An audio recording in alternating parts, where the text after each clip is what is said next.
আশ্বিনের মাঝামাঝি উঠিল বাজনা বাজি, পূজার সময় এলো কাছে। মধু বিধু দুই ভাই ছোটাছুটি করে তাই, আনন্দে দুহাত তুলি নাচে।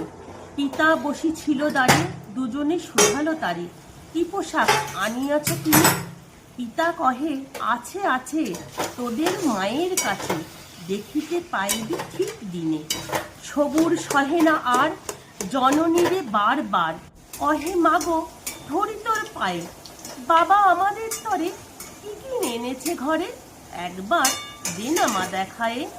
ব্যস্ত দেখি হাসিয়া মা দুখানি ছিটের জামা দেখাইল করিয়া আদর।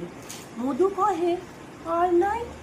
মা কহিল, আছে এই এক জোড়া ধুতি ও চাদর।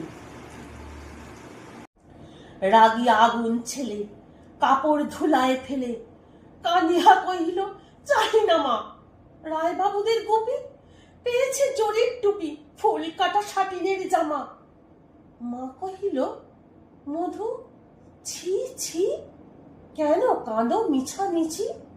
গরিব যে তোমাদের বাপ, এবার হয়নি ধান, কত গেছে লোকসান, পেয়েছেন কত দুঃখ তাপ। তবু দেখো বহু ক্লেশে তোমাদের ভালোবেসে সাধ্য মতন এনেছেন কিনে। সে জিনিস অনাদরে ফেলিনি ধুলির পরে, এই শিক্ষা হলো এতদিনে। বিধু বলে, এ কাপড় পছন্দ হয়েছে মোর, এ জামা পরাস আমারে। মধু শুনে আরো রেগে ঘর ছেড়ে দ্রুত বেগে গেল রায় বাবুদের দ্বারে।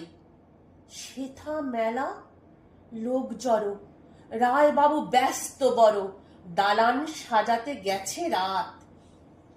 মধু যাবে এক কোণে, দাঁড়াইল ম্লান মনে, চোখে তার পড়িল হঠাৎ।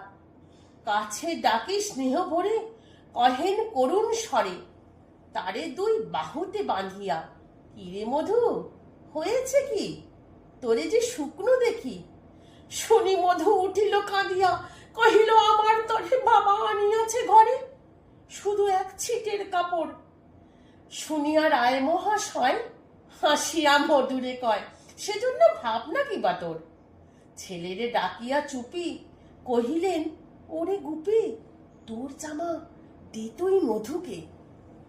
গুপির সে জামা পেয়ে